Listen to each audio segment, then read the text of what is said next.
What's up, YouTube? It's eMoney Ocean.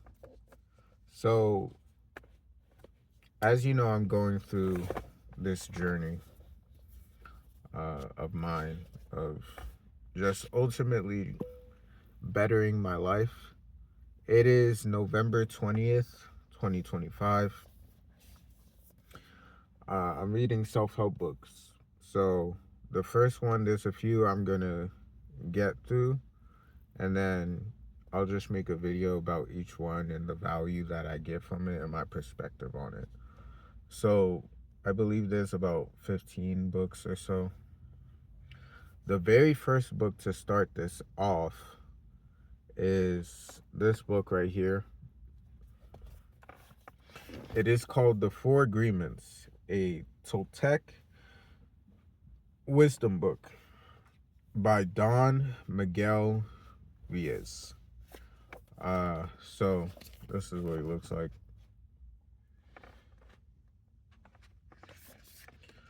I'm not completely done with the book, but at this point I pretty much got all the value I need, I'm assuming. I'm currently on page 117, and the last page is like 138. Yeah, 138. So this book is pretty good. I'll speak about how I view it and my perspective on it. I'm a fairly introspective person, and this isn't to gas me up or put myself on a pedestal or anything of that nature, but I have a very hard time believing that I would get anything extremely profound in a book like self-help books. That being said, though, uh, I did obtain, I did come across something that was very profound with this book. So, the four agreements. The first one is called Be Impeccable with Your Words. I'll go over, I'll say which one, the different agreements, and then go into detail. So the first one is to be impeccable with your words. The second one is not to take anything personally. The third one is to not assume anything, I believe, to not have any assumptions. Do not make any assumptions. Let me confirm. Don't take anything personally. That was the second one. Don't make assumptions. That's the third agreement.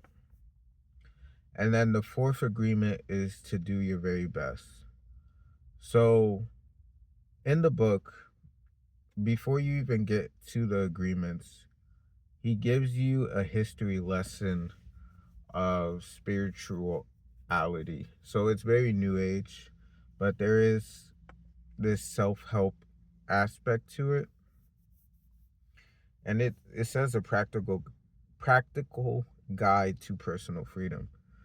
And I think it does hit that on the head. So to be impeccable with your words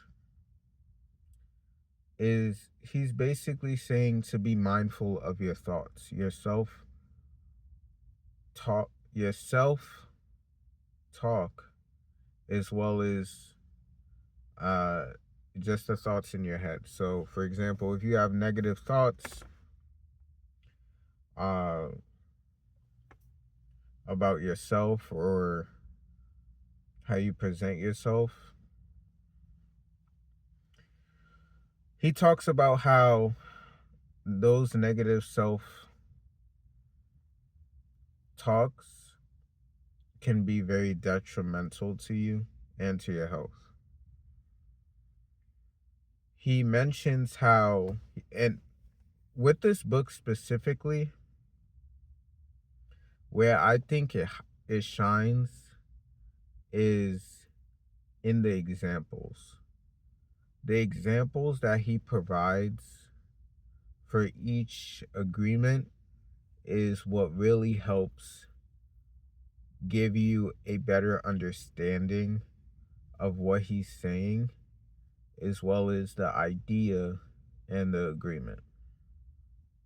So the first one, be impeccable of your words. Before we even get to that, again, he gives you that history lesson of the Toltec and such. Not very beneficial for my needs, but it's there. Again, it's pretty new age as well, so it talks about those kind of things. But outside of that, when we go more into the practical things, he talks about how as children and we go from adolescence to adulthood, we go through a domestication process where ultimately we call it responsibilities, but it's the idea of acting a certain way and presenting a certain way and believing a certain way. And in the book, he uses the word dream a lot. And one thing that's interesting and I was thinking about is at the very start, it's like, why does he keep saying the word dream, dream, dream? He talks about the planet's dream. He talks about your dream. He talks about other people's dream. And the dream is really just a placeholder in almost an umbrella term of talking about the expectations of others, the reality of others, the belief of others. You know, that's what it really is.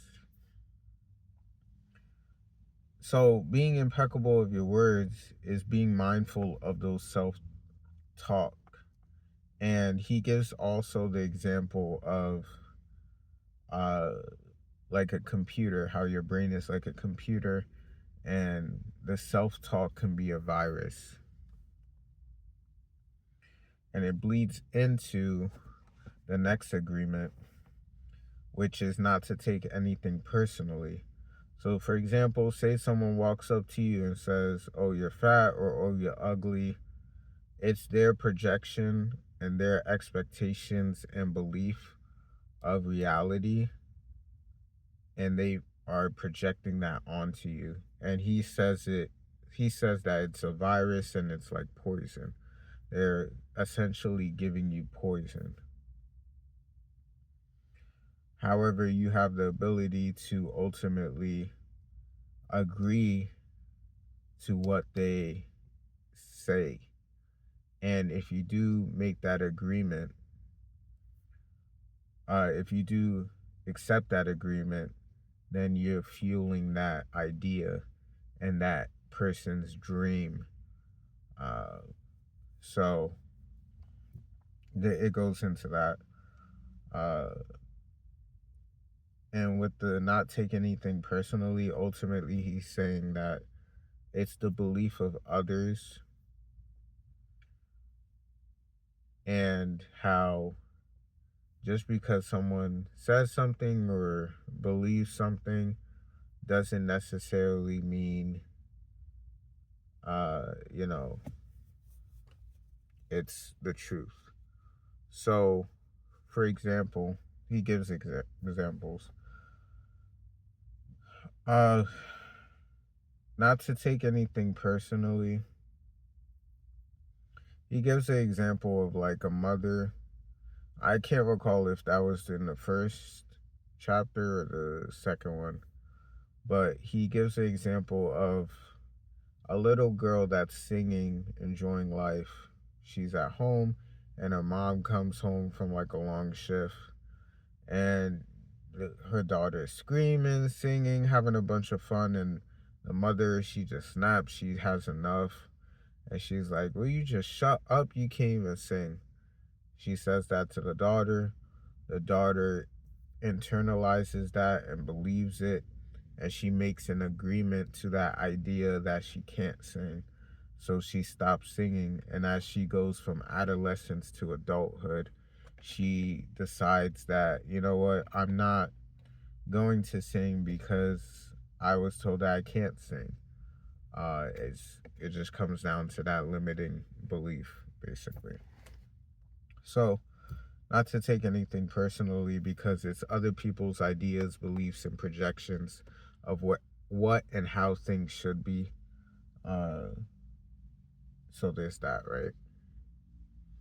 The third agreement. Now, this is where it really shines for me personally, and I'll elaborate on why. The third agreement is don't make assumptions.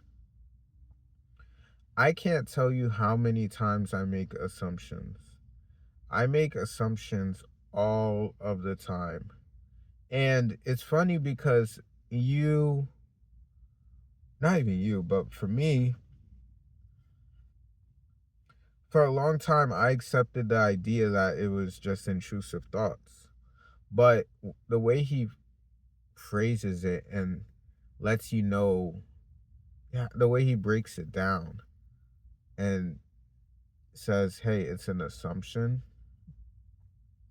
instead of just accepting that it's intrusive thoughts, I don't know why, but it clicked for me in the sense of realizing that you have the power of these thoughts and it's coming from your subconscious, and you can ultimately uh, stop these thoughts.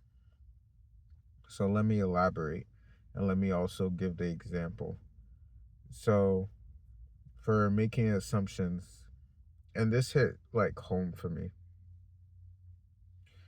he made the assumption that, you could be walking down the street or walking in a grocery store, and you see someone who's attractive, and they smile at you and you smile back at them, and you start having intrusive thoughts, or you begin to spiral and think, are they interested? Do they like me? Do they think I look good? Like it's kind of like that kind of spiraling. And what I realized is like, oh my God, I do that all the time. And it's not even in the dynamic or situation where it's exclusively of someone of a romantic interest. It can be anything.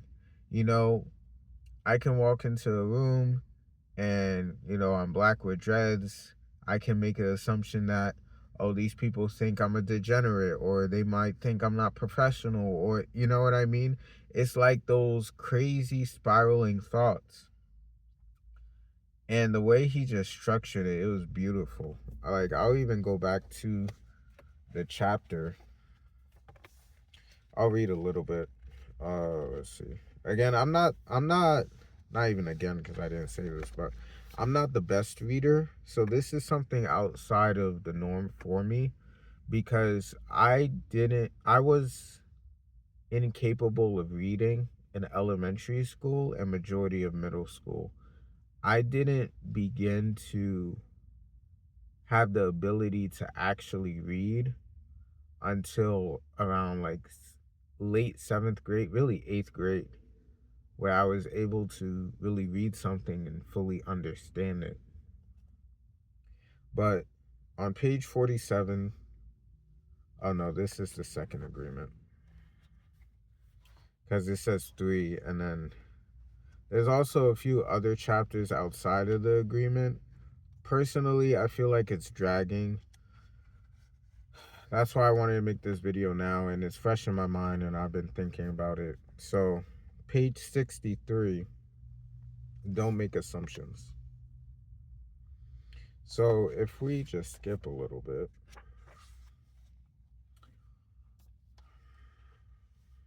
let's see. Making assumptions in our relationship is really asking for problems.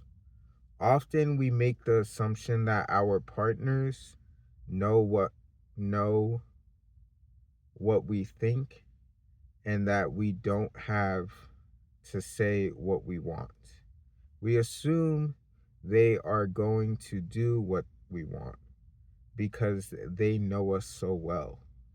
If they don't do what we assume they should do, we feel you we feel so hurt and say you should have known.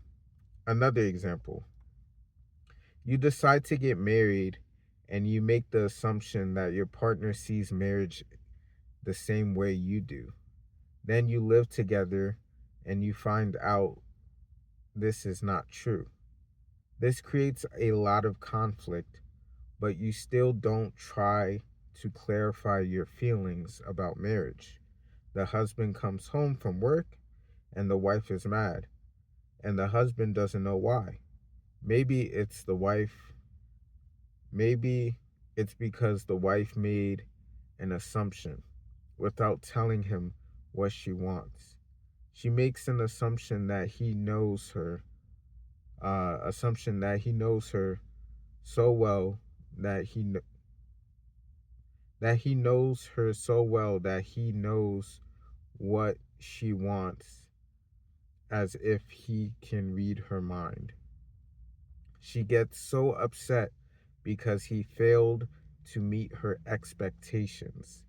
Making assumptions in relationships lead to a lot of fights, a lot of difficulties, a lot of misunderstandings with people we supposedly love. So there's that portion, but I'm trying to find. Let's see. We make assumptions about what others are doing or thinking.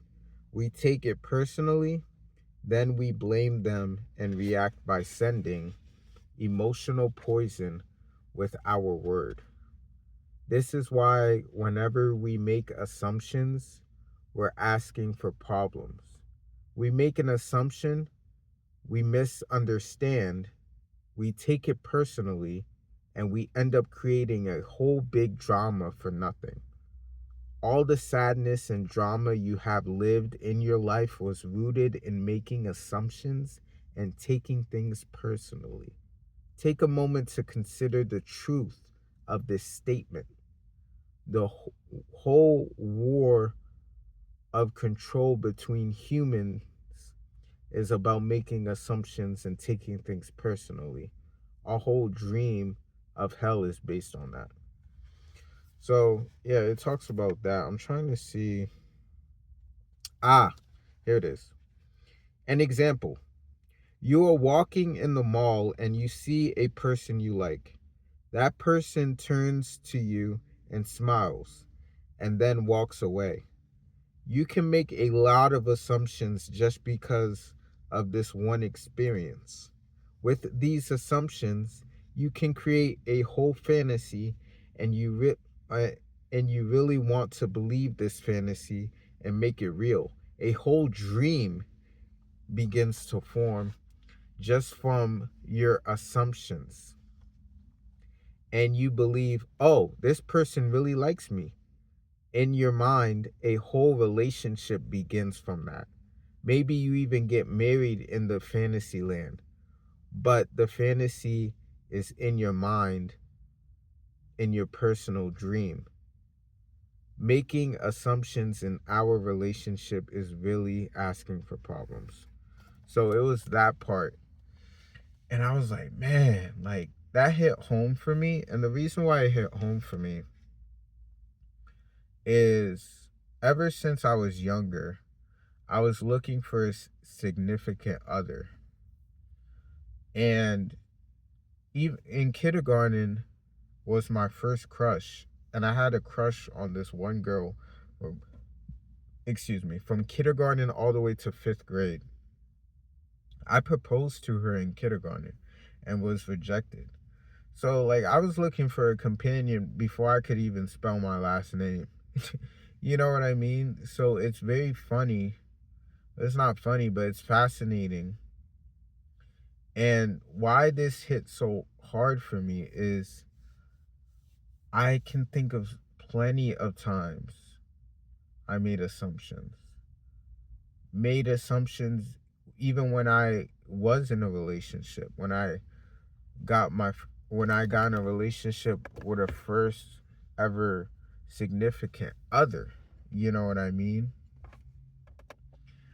And like going from that and making assumptions about that, like, oh, did Shawty text me back, or Shawty's not talking, or you know what I mean? Making those assumptions. And when the relationship ended, getting dumped, making assumptions on why it ended and why it didn't work. Or making assumptions on, hey, maybe this person doesn't like me because every time I try to communicate with them, they like shut down, they're mute, they don't even acknowledge my presence. It's like I'm always making those assumptions. Or even like random shit, like walking into a mall and seeing like a white man and a white family, and like say they look at me, or they like try to move away, making assumptions like it has something to do with my race or something. Or like making assumptions on why you didn't get a job. Oh, but you know what I mean? Like, it's so much stuff, man. Like, that's why it hits so hard. It hit so hard for me, because it was like, wow, it's so true, you know?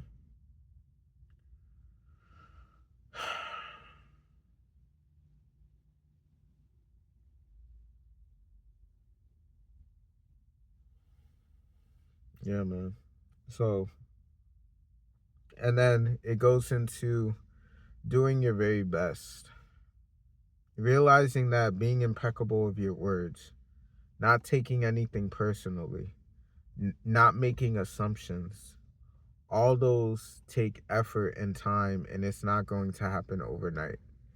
Now, prior to reading this book, I kind of came up with my own agreement without even realizing it. And what that agreement is having no expectations. No expectations for success, no expectations for platonic or romantic relationships, no expectations on your future. You know what I mean? No expectations towards your goals or finances or anything. And part of it may seem like, dang, that's kind of sad, not hoping for anything.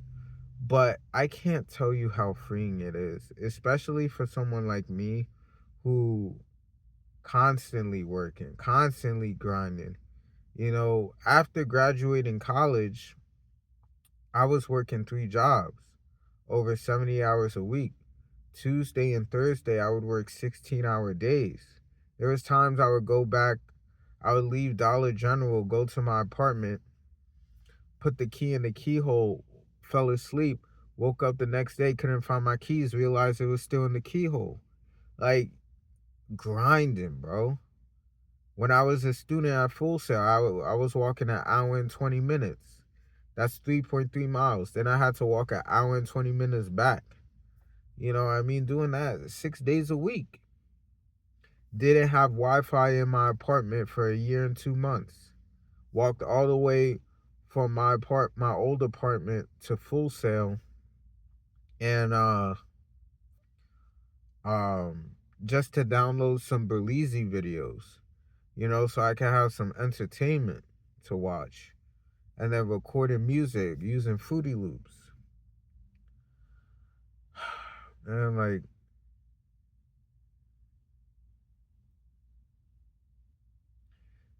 and then like going from that, when I was working at Morgan and Morgan, and I had to ride my bike an hour and 40 minutes all the way from Winter Park to Longwood, and then an hour and 40 minutes back. I was the PM shift. So I didn't get home till like 11 p.m. And it would really suck during the weekends. I had 2 days off in the middle of the week. That was nice. But I was still working 2 jobs.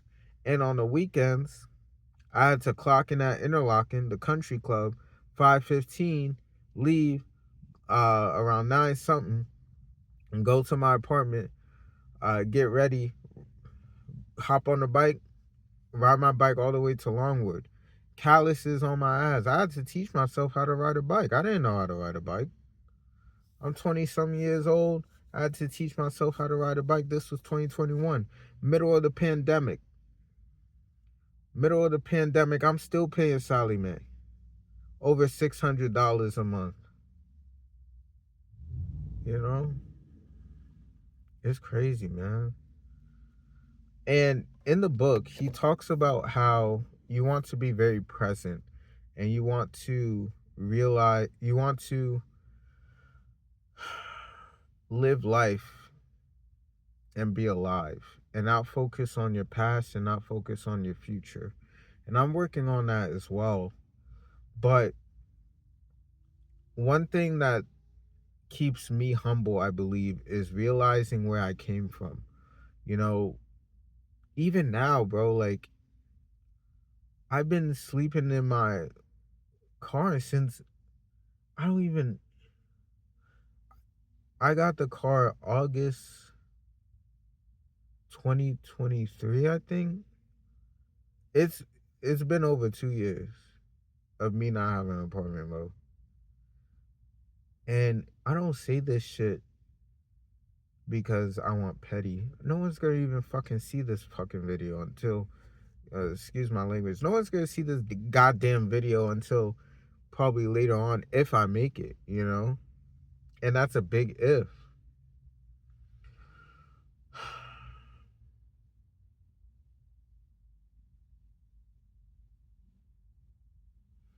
For a whole month, even before I got a car, I was sleeping outside. Candy Way Trail. Behind the church across from Dollar General. Uh the mega church near what was that it's not Rollins. Is it Rollins?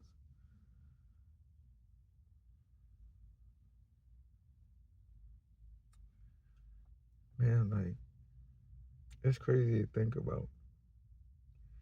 And you know what the saddest part is too, bro? What I realize is the fact that going through the adversity doesn't mean shit. You know? Because ultimately going through adversity only is beneficial if you succeed at the end. You know what I mean? Like me working 3 jobs, all this shit, whatever I'm telling you, could be very inspiring and motivating. But if I don't get out, if I'm not free, if I don't pay off Sallie Mae, if I don't get rid of whatever, all the debt and stuff, if I didn't pay off Lending Point, if I didn't pay off Roadmaster, because my shit was in collections and I didn't become a truck driver. If I didn't fix like these things, me struggling wouldn't mean shit. It wouldn't mean anything. It's just like, oh yeah, this mofo's struggling. You know what I'm saying? What I'm saying? So it's like, and that's the harsh reality, is that going through adversity doesn't matter unless you succeed. Now, if I become a millionaire in music, oh my god, this journey is gonna be a movie. They're gonna have a movie. I'm gonna be like Tupac. It's gonna be juice. It's gonna be vegan juice, or I don't know. You know what I mean? But you know, I even crack myself up now, and I still make jokes, and I can still put a smile on my face, even going through all the adversity I've gone through, and still going through. But you see, the difference now is I see an exit sign. When I had my apartment, I had an apartment for 5 years. You know, for like 3 years, it was covered by financial aid and the private and personal loan. And you know, I was 18 at the time. I didn't know what any of this shit meant. What are you talking about, loans and interest rates and You know what I mean? They was like, sign here, sign, I signed. Sister co-signer. You know what I mean? Like, not like she making payments. That's a story for another day. It's all on me. But here's the reality, man. Like, I know and I accepted. There's a few things I accepted, and they're kind of like my agreements. Having no expectations for anyone or anything. It frees up my mental and emotional energy so much. And two is realizing that nobody on this planet, out of the billions and billions and billions of people on this planet, nobody will sacrifice more for myself than me. And once that clicked for me, I don't know if it really, I don't know when it really clicked for me. I think it was like when I was broken up with, and like a year of the first year and then the second year, really like digesting and healing. But realizing that was so freeing because I had a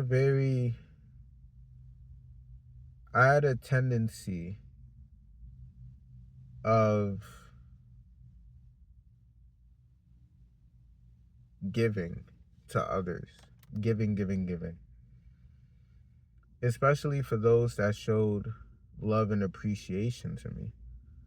But then I realized, man, like, not only are these motherfuckers not gonna do the same shit for me, I'm not obligated to do it for them, you know?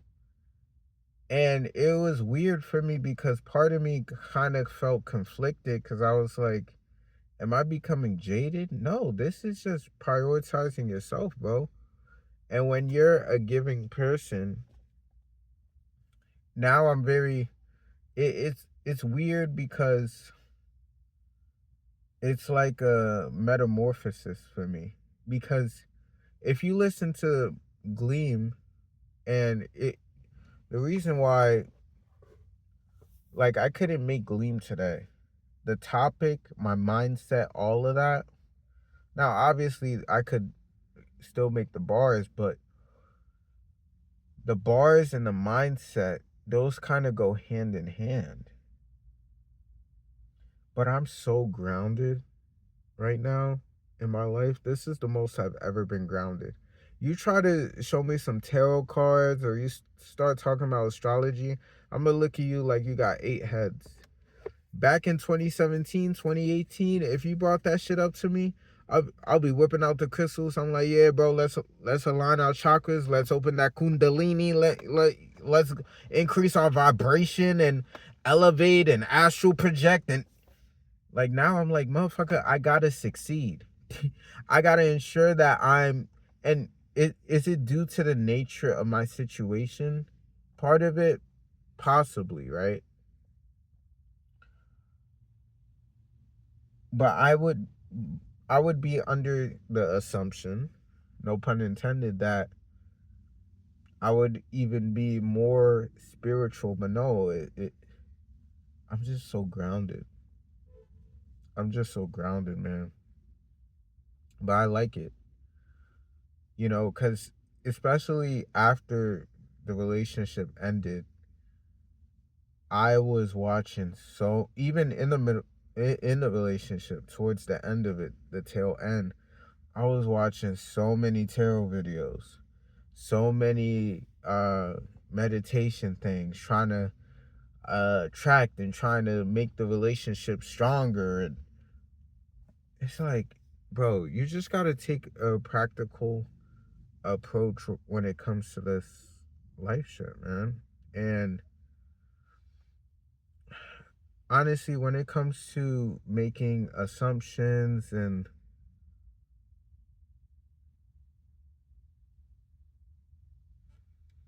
it's just so freeing not having, and these aren't even really agreements. These are just like my own view on like life. And and stuff. Having no expectations, not um and realizing no one's going to sacrifice more than you. But what I'm going to also add is not assuming things, don't make assumptions, and also don't take anything personally. Those are the two I'm really going to take. Always doing your best. That's not something I really need to be concerned about because I always put in effort, and be impeccable with your words. I've been rapping saying I got bad bitches on my dick. No. I've been saying that for years. And again, the book is solid.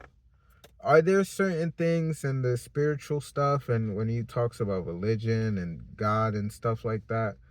I believe in God, but I don't consider myself a Christian by any means. But when he talks about that stuff, if you're a hardcore Christian or you're hardcore on your other religion, you can just disregard that portion. But what I would say about this book is that with the agreements, the actual agreements, it could be very beneficial, and it highlights when it comes to the actual uh examples. So it's definitely nice. Um I'm curious on how it's going to be when it comes to me implementing these and reminding myself to be mindful. Because at the end of the day, a self help book can be great, but it's about being intentional with it and with the ideas and concepts and the knowledge that you get. But again, I'm pretty much done. I'm on 116.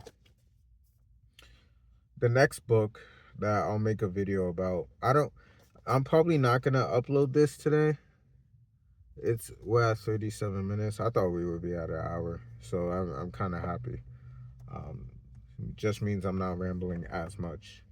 But the next book after this, again, I'm almost done, is Don't Believe Everything You Think. This is the next book. So, along with this book, I'm reading The Daily Stoic, 366 Meditations on Wisdom, Perseverance, and the Art of Living. So this is a thick one. But it's from what I understand, this is actually supposed to be more of a like practical approach to it. It's supposed to be something like, try this meditation, try this one. Or maybe it's just a regular book. I don't know. We'll see once we get to it. But this is the next one. The goal is to finish this by tomorrow. So, but yeah, I'll keep y'all posted. I got a few books. What's the goal? Ultimately, to obtain the knowledge from these books, use it in a practical sense, and ultimately just better my life, man. You know? So, I'll keep y'all posted. This E Money Ocean. When it comes to music, I have a bunch of demos. Got like 40 demos. Even like I know Valentine, as of recording this, is the last song I released, and it's been 5 years. But I've been making music. I've always been listening to beats. I've always been keeping an eye on what's going on. I love music.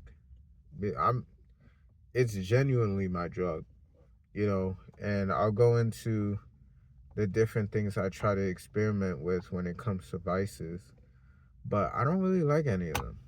And I don't want to smoke because I need my lungs for rap. So, and all the smoking shit stink, you know. Except for like them Jewel pods or something like that. Jewel and like the yeah, because they have like berry flavors, and then at some point it kind of smells like Febreze or something. But most of them shit stink. We stink. Pack? Can I get a pack of 305 full flavors? That was when I was working at Dollar General. People would come in there. They'll be like, no, that one, that one, that one. All the fucking packs look the goddamn same to me. It's cigarettes. You like some cigarettes? But yeah, man. I'll keep y'all posted on how I feel about the next book. Again, the Four Agreements, would I recommend it? Yeah, give it a shot. If you're an introspective thinker like me, you might not get too much out of it, but I think the examples are where it's going to really shine for you, because it's not as if it's not something you probably did not already reflect on. If you're more of a what's the word, surface level thinker, then this book might even change your life and change your approach on when it comes to different relationships and dynamics. All right, so I'm gonna keep y'all posted. We'll see how, you know, I go through this journey of life. At this point, man, honestly, my goal is to get an apartment.